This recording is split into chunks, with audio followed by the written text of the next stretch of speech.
Arthur अपने पिता से वादा करता है कि वह माँ को सुरक्षित रखेगा। बाद में वे तैयार हो जाते हैं और वहां से निकल जाते हैं, पर तभी उनके पीछे से हमला होता है। मगर आर्थर अपनी लकड़ी की तलवार से उस जादुई हमले को रोक देता है। हालांकि बाद में उसे पता चलता है कि यह कुछ गड़बड़ थी और तभी उस पर चौथे जादूगर का हमला होता है। वह अपनी माँ को बचाते हुए खाई में गिरता है, जहां उसे एक रहस्यमयी आवाज सुनाई देती है। अब आगे। तू जा गया। क्या वो बोला? तेरा शरीर कैसा है? कसम खाता हूँ अगर वो उठ गया तो नहीं छोड़ूंगा, नहीं छोड़ूंगा, नहीं छोड़ूंगा।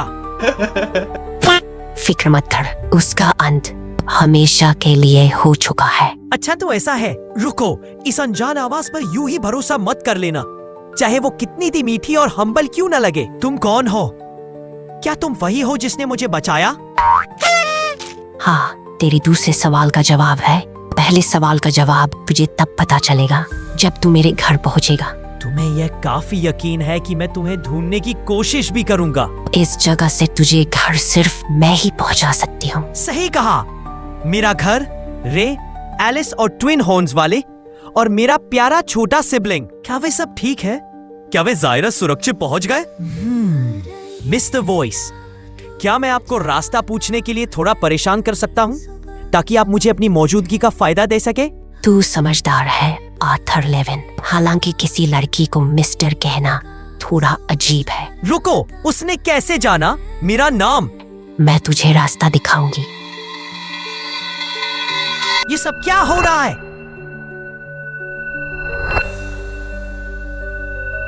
मुझे कुछ दिख रहा है।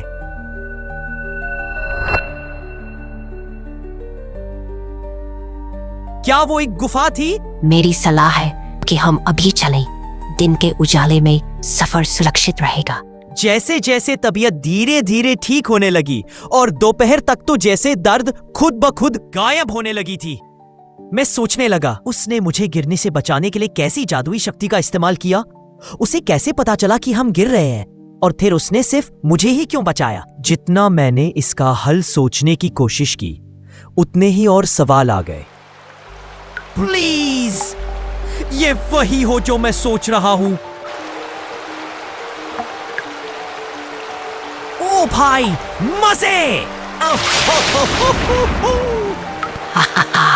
कितना बेफिक्र है तू। चिंता मत कर, तेरे में देखने को ज्यादा कुछ नहीं। बच्चे की जान लोगी क्या?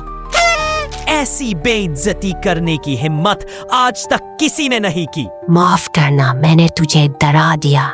नाराज मत हो। जब से मैं पहाड़ी से पूर्व की ओर गिरा हूँ, मुझे लगता है कि मैं एल्व्स के क्षेत्र के पास हूँ, लेकिन मैं यहाँ वो फॉग वाला माहौल नहीं देख पा रहा जिसके लिए एल्शायर के जंगल मशहूर है। बीस्ट क्लेड्स जैसी जगह से होकर जाने का डर तब थोड़ा कम हो गया जब ये दिखा कि वहाँ सिर्फ छोटे मोटे जानवर ही हैं। इतनी माना वाली जगह है, फिर भी अभी तक कोई माना बीस्ट नहीं दिखा।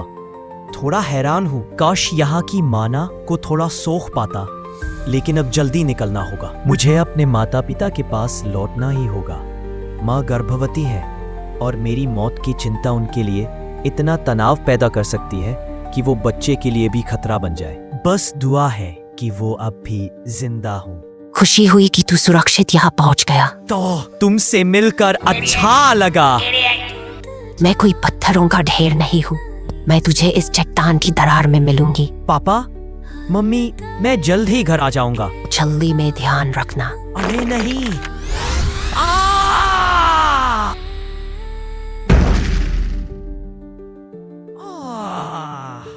ये बहुत ही बुरा हुआ मेरे साथ।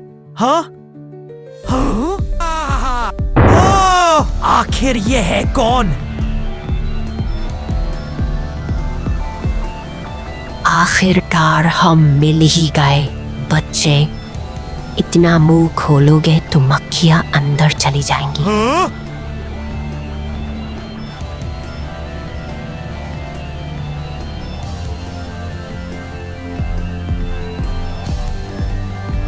अरे बाप रे! तुझे घर भेजने के लिए जादुई दरार खोलने में वक्त लगेगा। तब तक तुझे खाने के लिए कुछ खास पौधे मिल जाएंगे। इसके लिए थैंक्स। ये अच्छा है शायद मेरे लिए। मुझे बेहद चिंता हो रही है मम्मी पापा की। मुझे पता है वो पक्का ठीक होंगे। वो वाला स्वादिष्ट है। अच्छा, ऐसा था क्या? मुझे पता है। तुमने खुद बताया था कि तुम एक लेडी हो। लेकिन क्या कोई और बेहतर तरीका है जिससे मैं तुम्हें पुकार सकूं? मेरा नाम सिल्विया है। सिल्विया, क्या तुम मेरे कुछ सवालों के जवाब दोगी? पूछ ले बच्चे, हालांकि शायद मैं हर सवाल का जवाब न दे पाऊं। जैसे जैसे सिल्विया की शक्ल देखकर जो पहले डर था वो धीरे धीरे कम होने लगा। मैंने गिरने के बाद से दिमाग में उठ रहे सारे सवाल उससे पूछने शुरू कर दिए। ये जगह कहाँ है? वो यहाँ अकेली क्यों है? वो कहाँ से आई थी? ये घाव उसे कैसे लगा और उसने मुझे क्यों बचाया? तेरा पहला सवाल आसान है। ये जगह बीस्ट ग्लेड्स और एल्शायर जंगल के बीच की एक संकरी पट्टी है। इसे कोई नहीं जानता क्योंकि मैंने इसे छुपा रखा है। तू पहला इंसान है जो यहाँ आया। तुम मुझे आर्ट बुला सकती हो। मेरे परिवार वाले मुझे आर्ट बुलाते हैं। ये आर्थर का छोटा नाम है। ठीक है, मैं भी तुझे आर्ट बुलाऊंगी। तेरे दूसरे सवाल का जवाब, मैं यहाँ अकेली हूँ क्योंकि मेरे साथ रहने वाला कोई नहीं बचा। मेरे कई दुश्मन हैं जो मेरे पास की एक चीज के लिए बेताब है। आखिरी लड़ाई में मुझे ये घाव लगा था। मैंने तुझे क्यों बचाया? शायद तेरी हिम्मत और कुर्बानी से प्रभावित हो गई, या शायद मैं अकेली हो गई थी, खुद भी नहीं जानती। माफ करना आर्ट, आज रात मुझे आराम करना है। ये घाव बिगड़ रहा है और आयामी दरार खोलने के लिए मुझे तंदुरुस्त होना पड़ेगा। ओह, ठीक है। Good night Sylvia. जैसे ही वो काले कवच में लिपटी डरावनी शक्ल चली गई, मैं बस ये सोचने लगा कि वो कितनी तन्हा लग रही थी। लगभग भूल ही गई। मेरी दृष्टि ठीक उसी स्थान तक नहीं पहुंच पा रही जहां वे गए हैं। तेरे परिवार और दोस्त सुरक्षित हैं। अगर तुम्हें पता ना हो तो बता दो। दोनों सुरक्षित हैं?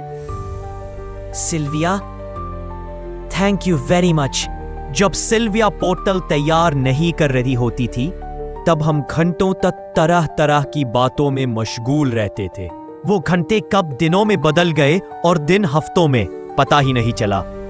हम हर पल एक दूसरे की संगत में बिता रहे थे। और भले ही सिल्विया ने कभी अपनी जिंदगी के बारे में नहीं बताया, लेकिन धीरे धीरे मैं समझने लगा कि ये रहस्यमयी अस्तित्व असल में कैसी शख्सियत है।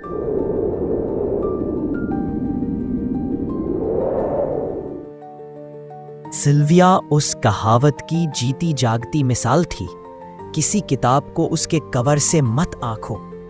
उसकी डराने वाली शक्ल सूरत के बिल्कुल उलट वो बहुत दयालु, कोमल, धैर्यवान और स्नेही थी। तूने अभी तक खाया कुछ? ये फल बहुत स्वादिष्ट है। उसने मुझे मेरी माँ की याद दिला दी, वैसे ही नरम दिल और प्यार से भरी हुई। लेकिन जब मैं गलत होता तो वो सख्ती से डांट भी देती थी। अभी अभी एक बुरी याद दिमाग में आ गई।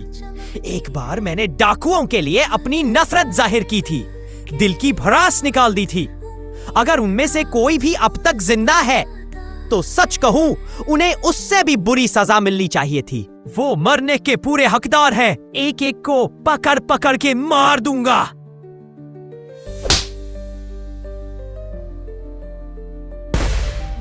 ये किस लिए था? आर्ट, शायद तू सही है कि वो डाकू मरने के हकदार थे। मैंने इसलिए उसे नहीं बल्कि तुझे बचाया, पर नफरत और बदले की भावना तेरे दिल को कमजोर बनाएगी। आगे बढ़ते रहे मुस्कुराते हुए।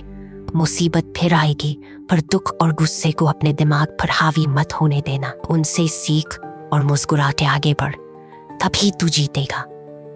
क्या मैंने कुछ ज्यादा ही जोर से मार दिया? जो शख्स पूरी तरह से बुराई का प्रतीक लगता था, उससे जब मुझे जिंदगी और नैतिकता पर उपदेश मिला तो वो अजीब तरीके से दिल को छू गया। आर्ट, आर्ट, क्या हुआ आर्ट? क्या तुम्हें फल खाने हैं? नहीं, मैं ठीक हूं।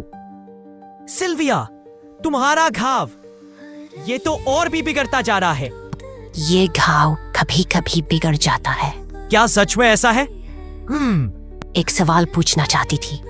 इंसान आमतौर पर 12-13 साल की उम्र में माना कोर जगाते हैं। तूने इतनी छोटी उम्र में इसे कैसे बना लिया? मेरे माता पिता कहते हैं कि मैं एक जीनियस हूँ। शायद तू ये सीख पाएगा। सीखूं? मगर क्या? ध्यान लगाकर माना को महसूस कर। लड़ाई के दौरान भी तुमने ये कैसे किया? इंसान आमतौर पर माना को सीधे तरीके से ही समझ पाते हैं, लेकिन तू शायद एक साथ कई चीजें कर पाए, मतलब कि मल्टीटास्क कर सके। जानवरों में ये चीज नेचुरली होती है, लेकिन इंसानों को इसे समझने और करने में टाइम लगता है। मगर तेरे लिए ये मुमकिन है। कहने में आसान, करने में मुश्किल, लेकिन मैं अपनी पूरी कोशिश करूंगा। इस स्किल को पूरी तरह सीखने का मतलब था कि लड़ाई में बढ़िया लड़ सकूं और माना का बहाव भी बराबर बना रहे। ये हो ही नहीं सकता। सिल्विया, फिल्विया, मैंने ये कर दिखाया। Sylvia, Sylvia. अगले एपिसोड में कोई कुछ खोएगा तो कोई कुछ पाएगा। ये आपको अगले एपिसोड में पता चलेगा। अगर आप अगला एपिसोड जल्दी देखना चाहते हैं तो इस वीडियो को दोस्तों के साथ शेयर करें, सब्सक्राइब करें और घंटी को ऑल पर सेट कर दें। और अगर एपिसोड पसंद आया हो तो एक लाइक भी कर ही देना। मिलते हैं अगले एपिसोड में। सायोनारा।